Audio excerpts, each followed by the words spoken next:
It's what if season, and we've had a lot of them, and we got some more good ones tonight. And so these are just things that we're not necessarily predicting, but they could happen. So we want to be on the record as having talked about it if they do happen. But in the meantime, let me just hit you with some of these. And these are submitted by you. These are not mine. What happens if everyone's wrong, including Vegas, about Miami? What happens if Miami wins the ACC? Well, I think we have good old-fashioned apology tour that most of you won't go on with Mario Cristobal. That's okay. That's fine. I think whether you apologize for hating on the guy or not, he will have arrived at that point. It'll come as a shock to people, and I'm not quite sure it should come as a shock because it wouldn't be the first time that they've won a conference championship where Mario Cristobal is. It would just be his first time at Miami. We were down there. We did a show down there. In fact, I think the last time we were live on the road was the Miami show. And we saw a lot that we could talk about. We saw things that we couldn't talk about, but we got a really, really in-depth look at the program. Candidly, it would surprise me if they won that conference this year. It's not out of the realm of possibility. I think you would need Clemson to be a little down. There's still a couple of rosters that are a little bit too superior to Miami, I would think. Now, here's what could change that. If Tyler Van Dyke and Shannon Dawson, if that OC quarterback combination really is just lightning in a bottle, if some of those young receivers really come through, if their defense makes a quantum leap in multiple phases. Yeah, I mean, that could happen. That happens every year in college football. If that were to happen, yeah, the conversation would have to change about Mario Cristobal. Now, I know that some people would probably come up with ways to explain it away. And also, if the ACC ends up being down this year, and they're like a 3-loss team that just happens to win the conference, yeah, that'd obviously be a little different conversation too. But if Miami wins the ACC, well, I'll tell you what else would happen. I would love to see what happens this postseason. But think about 2024. Because I told you guys, and I'm standing by this, that's the year they're really building towards down there. And they'd love to get a head start on those results in 2023. But if they were to win the ACC this year, you think people are hyping Florida State right now. Take the hype on Florida State, turn it up by about 350%. That would be Miami football around July or August of next year. And I'd love to watch it. So why not? Next up, now I sensed a little sarcasm in this next submission. What if the SEC played 9 conference games and removed the cupcake non-conference games in November? Well, right now they play the toughest schedules in the country, so if they remove the cupcake, they would still play the toughest schedules in the country. I get pushback on this all the time. It's an age-old conversation. It's an age-old debate. Am I crazy about watching Georgia or Alabama versus UT Chattanooga? Certainly not. I don't waste my time on it, nor do I advise you to. Do I love that it comes in November? No, I don't love that it happens, period. And I would much rather it not happen in November. But at the same time, I get some of you. We can just agree to disagree on this. This is fine. This is not condescending. I don't want the Reddit threads to go crazy on me. I'm just saying I've yet to have anyone who makes this argument with me explain why playing a cupcake in week 2 is different than playing one in November. The games all mean the same. No one has ever informed me that games in November count 1.5%, whereas in October, a little bit lesser value on that. That has not been explained to me. Secondly, they're all out of conference anyway. Thirdly, and this is the point I keep going back to on this whole 8 versus 9 conference game debate in the SEC. I'd love for them to play 9 conference games. Some people have accused me of thinking otherwise. No, it's not that. What I've always said, and I'll say it once more and then we'll move on because we have more things to talk about, is play non-conference games. I'm fine with it.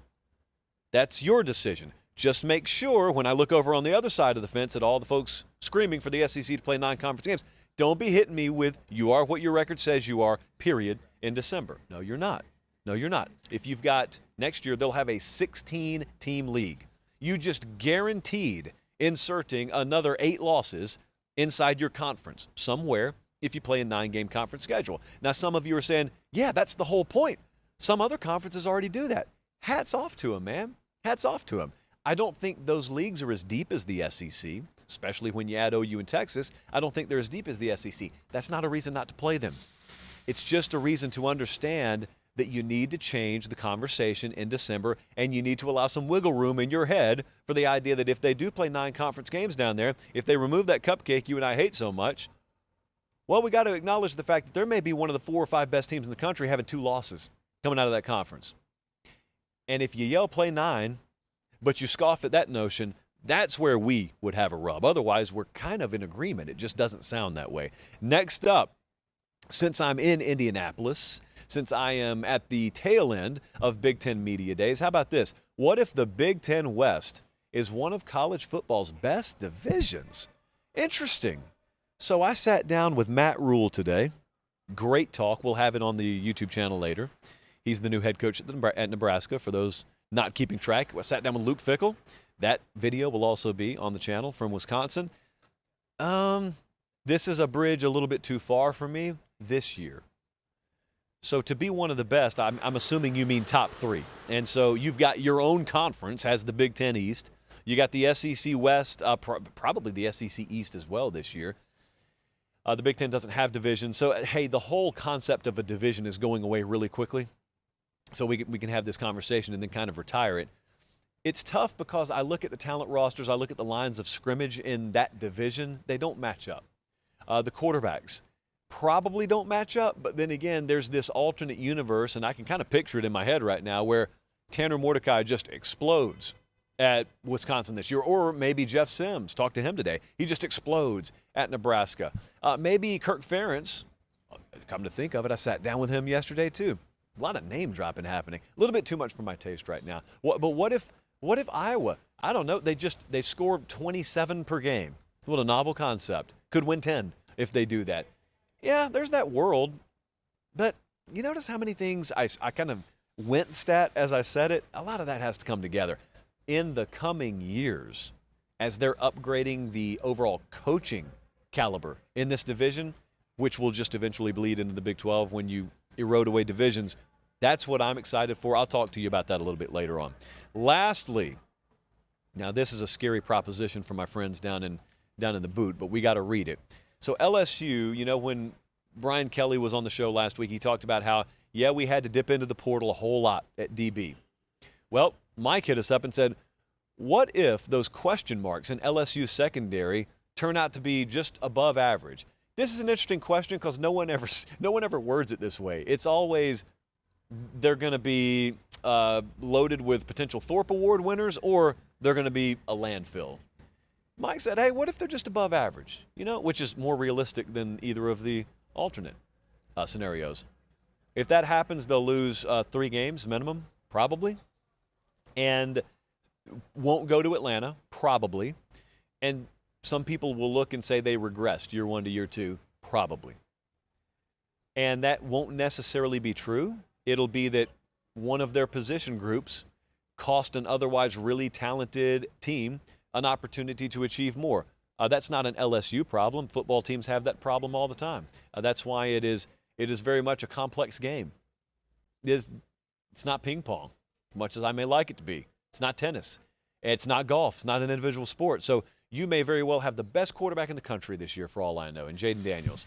That wide receiver room may develop tremendous depth. And who knows, maybe you'd be able to score enough to cancel out average DB play. More than likely, LSU is going to need more than above average DB play. And when I say above average, I mean by playoff contender caliber standards, not above average by NCAA standards. I think if that happened, yeah, I could see that going 9-3. There's an 8-4 and a 10-2 in there. I would just round it out at 9-3. I think a lot of people would say some dumb stuff about Brian Kelly and how he was a flash in the pan year 1 and have no clue what they're talking about.